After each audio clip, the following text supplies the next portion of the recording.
Monsieur Nambourema, bonjour. Bonjour. Joyeux anniversaire à vous. Merci. Vous êtes le vice-président de l'ANC. Aujourd'hui, la jeunesse du parti a organisé une causerie débat et sur le thème la conception de la liberté à Blondé. Qu'est-ce qu'on peut retenir dans tout ce que vous avez donné comme communication? Ce qu'on peut retenir, c'est que tous les peuples aspirent à la dignité, à la liberté, à l'indépendance. Et le terme ablodé, c'est sa signification fondamentale. L'indépendance, la liberté pour tous les peuples, pour tous les hommes. C'est ce que nous avons voulu expliquer aux jeunes. Que ablodé n'est pas un slogan contre nos propres frères, contre des individus ou des groupes d'individus.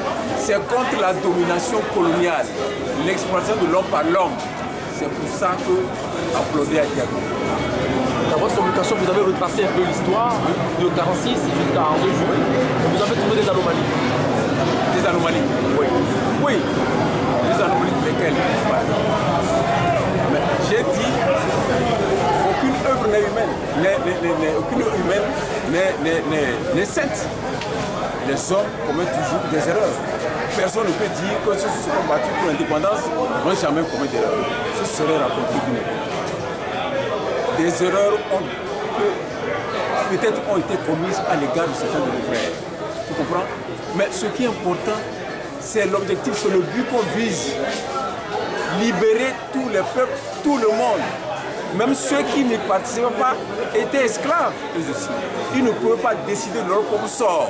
Ils recevaient les ordres des autres. C'est ce que nous ne voulons pas. Et même, c'est pour cela qu'eux-mêmes, ils ont compris. Ils ont dit qu'en 56, c'est ablodé vie.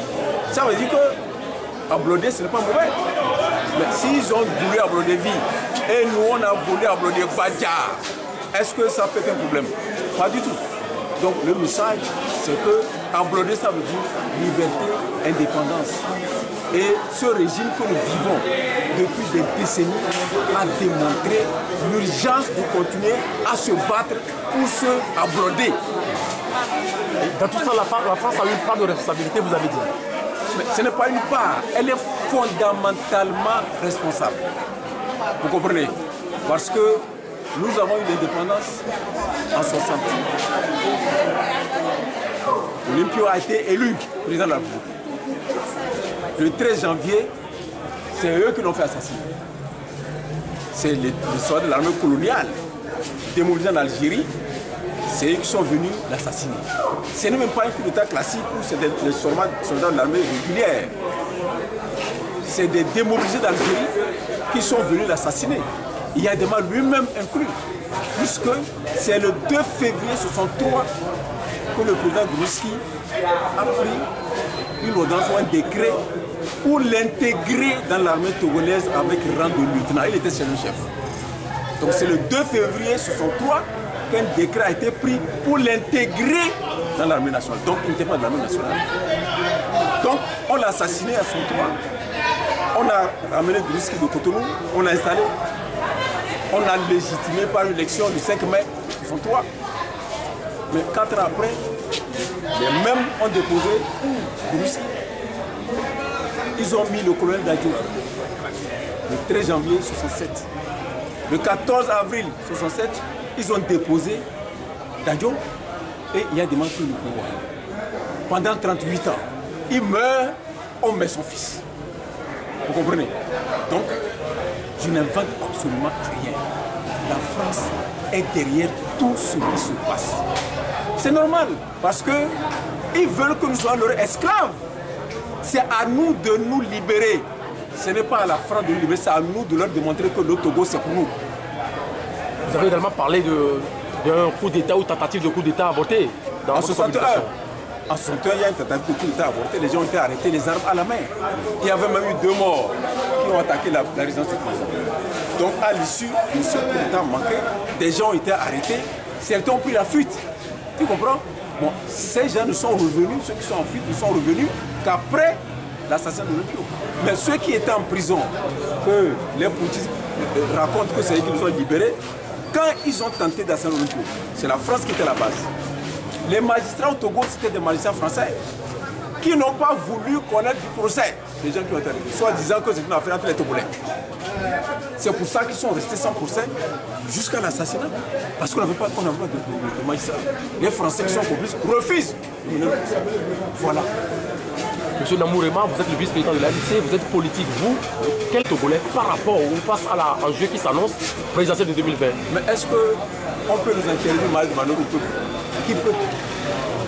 Qu'est-ce qui peut nous interdire? Rien. Parce que le tout dépend de nous. Nous n'avons pas besoin d'eux pour avoir le courage. Nous n'avons pas besoin d'eux pour nous sacrifier, pour nous battre. Nous n'avons pas besoin de leur permission. Vous comprenez? Donc, c'est nous qui avons l'initiative. C'est nous. J'ai dit une fois que, vous voyez, quand le problème majeur pour nous, c'est la peur qu'ils ont réussi à inculquer aux populations. Parce qu'avant, quand vous allez pour des raisons politiques, on vous tabasse publiquement devant les marchés. On vous tabasse publiquement. Les gens qui ont été arrêtés, le cas de Théophile Mali et consorts, pas Théophile Mali, Diaba Laurent, OCI, on les a tabassés au camp, ils sont morts. On a appelé la police de venir voir les ennemis de la démocratie. Les gens allaient contempler les corps. Comprenez? Donc cette terreur est restée dans la tête des Togolais. Les répressions sauvages, les assassinats, les enlèvements, c'est dans le subconscient du Togolais. C'est ça qu'on n'arrive pas à franchir. Vous savez, si vous êtes fort, vous êtes solide, vous êtes jeune, fort, mais si vous êtes peureux, même si un petit cri, vous allez fuir. Même si un petit cri, vous allez fuir. Parce qu'en réalité, la force, c'est nous.